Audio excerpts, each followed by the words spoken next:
মুর্শিদাবাদ জেলা সভাধিপতি ও সহসভাধিপতি নিয়ে শুরু ডামাডোল। গত 16 জুন সভাধিপতি ও সহসভাধিপতি নির্বাচন হবার কথা ছিল, কিন্তু হয়নি। এখন এই নিয়ে শুরু হয়েছে চাপানুতোর।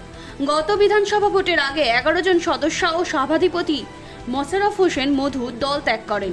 এরই মধ্যে খবর রটে যায় যে মোশাররফ হোসেন মধু সহ সকল সদস্য তৃণমূলে ফিরতে চলেছেন। সেজন্য আজকে এই বিষয়ে তৃণমূল কংগ্রেসের পক্ষ থেকে জেলা পরিষদের সদস্যদের নিয়ে একটি সভা অনুষ্ঠিত হয়। এই সভায় দল বদলুদের দলে যেন না নেওয়া হয় সেই বার্তায় উপর মহলে পৌঁছানো হবে বলে সিদ্ধান্ত নেওয়া হয়েছে।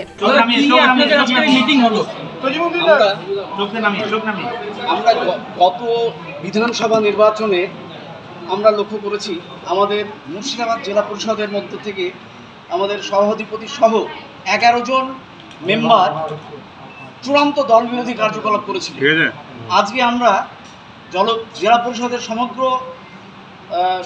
সদস্যা এবং কর্মদক্ষগণ বসে আমরা তার সিদ্ধান্ত নিলাম, গত বিধানসভা নির্বাচনে যারা দল বিরোধী কার্যকলাপের সঙ্গে যারা যুক্ত ছিলেন তাদের কাউকে যাতে করে এই মুহূর্তে দলে আর না নেওয়া হয়, আমরা এই প্রার্থনা, এই আবেদন আমরা রাখবো আমাদের জেলা নেতৃত্ব, হায়ার মিডিয়া, রাজ্য নেতৃত্ব, আমরা সকলের কাছে আমরা আবেদন রাখবো যারা দলের একটা মুখ্যম সময় ছিল নির্বাচনের সময়কাল, এই সময়কালে যারা দলকে তো কোঅপারেশন করলোই না, বরং দলটাকে ভেঙে দেওয়ার জন্য একটা চূড়ান্ত পর্যায়ে তারা ষড়যন্ত্র করেছিল, দলের সঙ্গে একটা বিশ্বাসঘাতকতা করেছিল। আমরা সবাই ঐক্যমতের ভিত্তিতে আজকে আমরা সিদ্ধান্ত গ্রহণ করলাম, আমরা সবাই একটা পেয়ার করব, জেলা কমিটির যে কোর কমিটি আছে তার কাছে পেয়ার করব, তাদের মাধ্যমে আমরা পেয়ার করতে চাই রাজ্যের যে সমস্ত আমাদের নেতৃবর্গ আছে তাদের কাছে, যাতে করে এই ধরনের যারা বেইমানি করেছে, যারা গদ্দারি করেছে দলের সঙ্গে, তাদেরকে আর দলে না নেওয়া হয়। আপনাদের কতজন আছেন আপনাদের সঙ্গে? আজকে আমরা 58 জন আজকে আমরা উপস্থিত আছি। গোষ্ঠীকন্দল তো প্রকাশ্যে চলে আসছে একদম। আমাদের মধ্যে কোনো গোষ্ঠীকন্দল নেই। মিটিং করলেন আপনারা?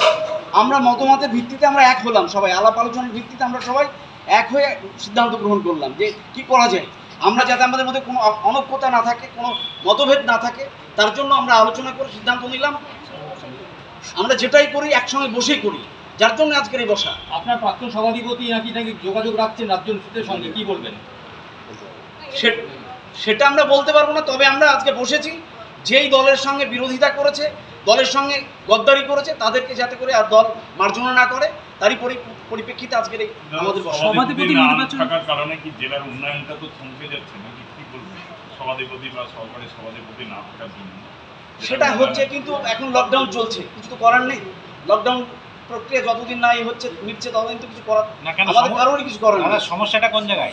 আজ তো আপনারা মিটিং করলেন, এরকম মিটিং কি আমরা লকডাউনের সিস্টেমটা মেনে মিটিংটা করেছি। মুর্শিদাবাদ থেকে হাসান বাসিরের রিপোর্ট, NBTV।